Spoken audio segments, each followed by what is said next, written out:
एक दिन टीपू की पत्नी सायरा कहती है, पड़ोस की नेहा नई साड़ी लेकर आई है, लेकिन आपने तो एक भी नई साड़ी मुझे नहीं दिलवाई।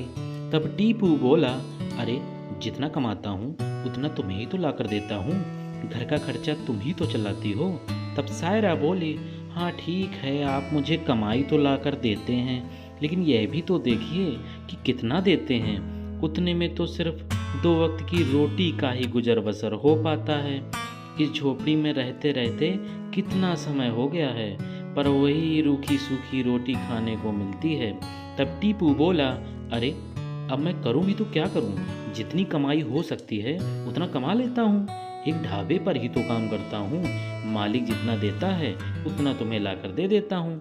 तब सायरा बोली, दुनिया कहाँ से कहाँ पहुँच गई, पर आप तो जीवन भर वहीं गुलामी करते रहोगे। आपको वही ढाबा मिला है क्या काम करने के लिए? टीपू गुस्से में बोला, अरे तुम अपने काम से काम रखो, मैं काम कर रहा हूँ ना, खाली तो नहीं बैठा।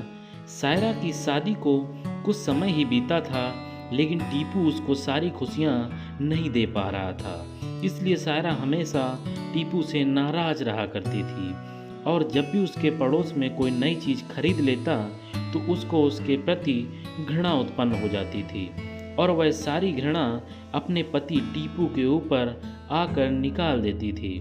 एक दिन की बात है, टीपू अपने ढाबे पर काम कर रहा था। तब ढाबे का मालिक बसोरे टीपू से कहता है, यह क्या रे, इतनी देर से टेबल नंबर 20 का ग्राहक पुकार रहा है, तेरा ध्यान किधर है? तब टीपू बोला, सुनाई नहीं दिया मालिक, मैं अपने काम में मशगूल था। आजकल तेरा ध्यान जाने कहाँ रहता है? इस तरह से बिल्कुल नहीं चलेगा बेटा। एक काम कर, तू अपना हिसाब कर ले और काम और कहीं देख ले जाकर। टीपू उदास मन से मालिक से बोला, लेकिन मैं तो आपके ढाबे पर बहुत सालों से काम कर रहा हूँ, लेकिन आप ऐसा क्यों कह रहे हैं?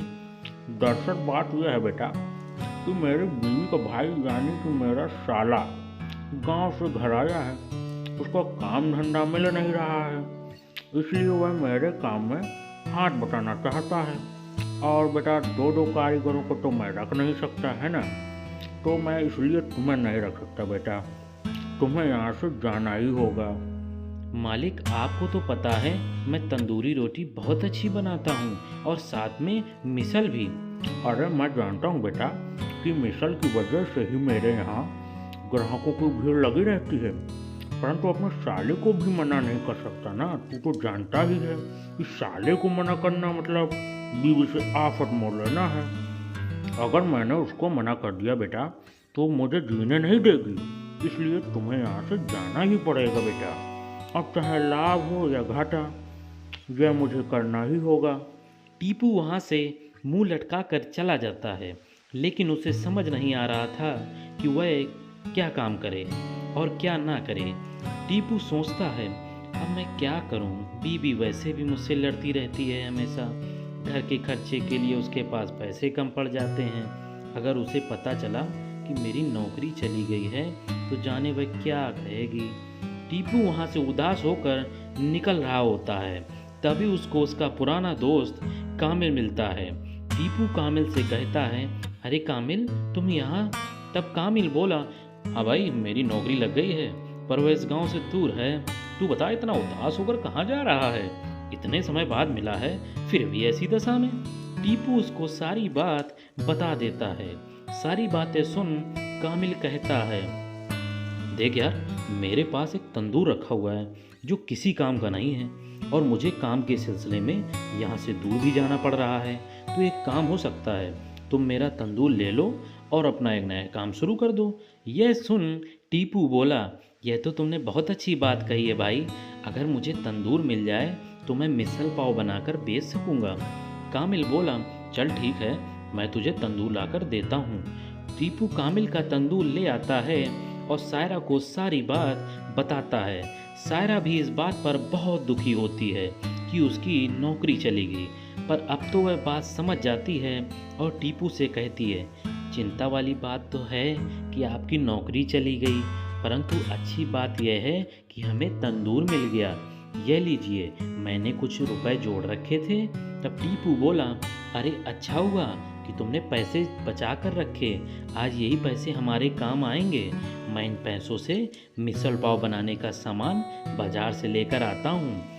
टीपू उन पैसों से मिसल बनाने का सामान ले आता है।